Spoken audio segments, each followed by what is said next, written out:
അങ്ങനെ വളരെ പ്രസിദ്ധമായ ഹംപി എന്ന ഇന്ത്യയുടെ ലോസ്റ്റ് സിറ്റിയിലേക്കാണ് ഈ യാത്ര കേട്ടോ.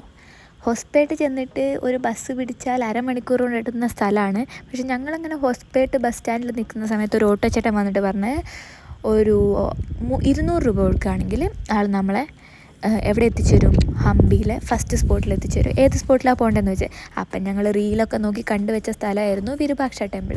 അങ്ങനെ അവിടെ പോയിട്ടോ ഫസ്റ്റ്.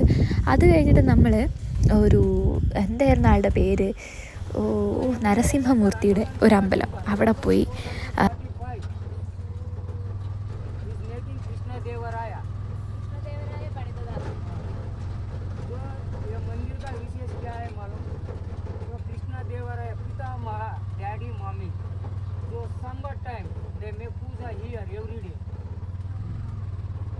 पैलेस बोला तो 500 साल पहले कोई वीआईपी लोग आया तो रुकने के लिए गेस्ट हाउस 1513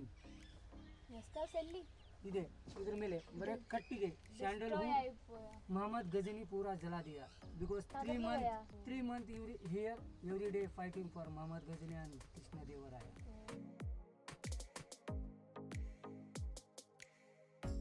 കണ്ടോ, ഇങ്ങനെ ഓരോ സ്ഥലത്ത് കൊണ്ടുപോയിട്ട് ആൾ നമുക്ക് എന്തോരം കഥകളാണ് പറഞ്ഞിരുന്നതെന്നറിയോ. അതുകൊണ്ട് ഒരു ഗൈഡിനെ വിളിച്ച് കുറേ പൈസ കളയുന്നതിനേക്കാട്ടിലും എന്തുകൊണ്ടും നല്ലത് അവിടുത്തെ ഒരു ലോക്കൽ ഓട്ടോ ചേട്ടനെ വിളിക്കുന്നത്. പക്ഷെ നമ്മൾ ആദ്യം ഒരു ഇത്തിരി ബാർഗെയിൻ ചെയ്യേണ്ടി വരും കേട്ടോ. എന്നാലും ഒരു ചെറിയ വിലയ്ക്ക് തന്നെ, അതായത് കുറച്ച് പൈസയ്ക്ക് തന്നെ നമുക്ക് എല്ലാ സ്ഥലങ്ങളും കാണിച്ച് പറഞ്ഞു തരുന്ന ഒരുപാട് ഓട്ടോക്കാർ അവിടെ ഉണ്ടാവും എന്നാണ് എനിക്ക് മനസ്സിലായത്.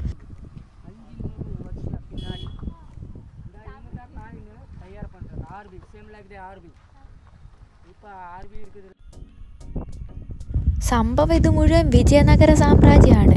അതായത് പണ്ട് നമ്മൾ എനിക്കൊക്കെ അച്ചച്ചൻ കുറേ കഥകളൊക്കെ പറഞ്ഞു തന്നിട്ടുണ്ട്. ഈ തെന്നാലി രാമനൊക്കെ ഉണ്ടായിരുന്നത് അവരുടെ സാമ്രാജ്യം, വിജയനഗര സാമ്രാജ്യം. അമ്മ അവരെ കൊട്ടാരമൊക്കെ കാണണം അല്ലേ, എന്തോരം കൊട്ടാരങ്ങളും അമ്പലങ്ങളും അതും ഇതുമൊക്കെയാണെന്നറിയോ. അതുകൂടാണ്ട് നമ്മൾ ശ്രീകൃഷ്ണൻ്റെ കുറേ സ്ഥലങ്ങൾ പോയിട്ടോ. അപ്പം നമ്മൾ പോയത് ശരിക്കും ശ്രീകൃഷ്ണ ജന്മാഷ്ടമീൻ്റെ ആ ഒരു സീസണിലായിരുന്നു. അതുകൊണ്ട് തന്നെ നല്ല തിരക്കുള്ള സമയമായിരുന്നു അത്രേ ഞങ്ങൾ വരുന്നതിന് തൊട്ട് മുന്നേ വരെ. എന്തായാലും ഞങ്ങൾ ചെന്നപ്പോൾ ഈ തിരക്കൊന്നും ഉണ്ടായില്ല.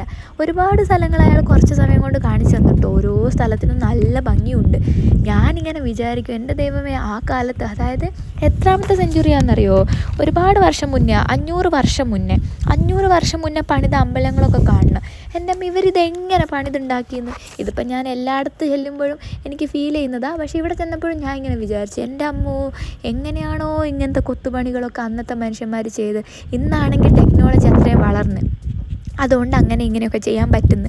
അന്നിതെല്ലാം എങ്ങനെ സാധിച്ചത് ഞാനിതെപ്പോൾ എന്ത് കണ്ടാലും വിചാരിക്കുന്നതാണ്. ഓരോരുത്തരുടെയൊക്കെ മൈൻഡ് തലയൊക്കെ പോകുന്നത്. ഇത് കണ്ടോ, ഇത് ശരിക്കും ഒരാൾ പൊക്കമില്ലേ. ഇത് അന്നത്തെ എന്തായിരുന്നു സംഭവം, ഒരു വലിയ കൊട്ടാരമായിരുന്നു. അതായത് കർണാടകയിലെ ഏറ്റവും ഉയരമുള്ള കൊട്ടാരം, അങ്ങനെ എന്തോ ഒരു പരിപാടിയായിരുന്നു. പിന്നെ ഇപ്പോൾ കണ്ടത് ലോട്ടസ് മഹൽ കേട്ടോ. ലോട്ടസ് മഹലാണ് ഇപ്പം എന്താ പറയുക, ഇപ്പോഴും പൂർണ്ണ രൂപത്തിൽ അവശേഷിക്കുന്ന ഒരേ ഒരു കൊട്ടാരമല്ല, പക്ഷേ പൂർണ്ണ രൂപത്തിൽ അവശേഷിക്കുന്ന കുറച്ച് കൊട്ടാരങ്ങളിലൊന്ന്. ഇതിന് ശരിക്കും 24 തൂണുണ്ട് അത്രേ. അത് കൂടാണ്ട് ഇതൊരു ഇസ്ലാമിക് പാരമ്പര്യത്തിൽ കെട്ടിപ്പണിതുണ്ടാക്കിയതാണെന്നും പറയുന്നുണ്ട് കേട്ടോ. അങ്ങനത്തെ കുറേ കാര്യങ്ങളുണ്ട്. അതുകൂടാണ്ട് നമ്മളൊരു വാച്ച് ടവർ ഉണ്ട് അവിടെ.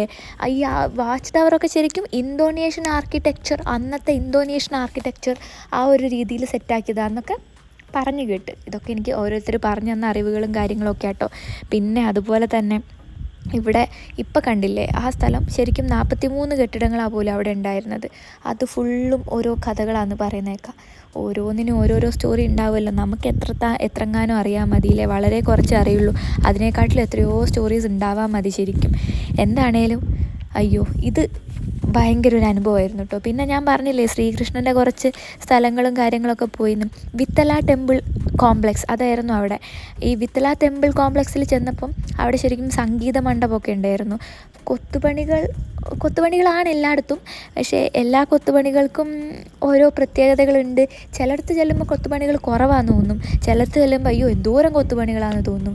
അങ്ങനെ കുറേ മണ്ഡപങ്ങളുണ്ടായിരുന്നു, പഴയ കുറേ മാർക്കറ്റ്സ് ഉണ്ടായിരുന്നു. ഈ വാണിജ്യ മേഖലയിൽ തിളങ്ങി നിന്നിരുന്ന ഒരു സ്ഥലമായിരുന്നു അത്രേ അന്ന് ഹംപി.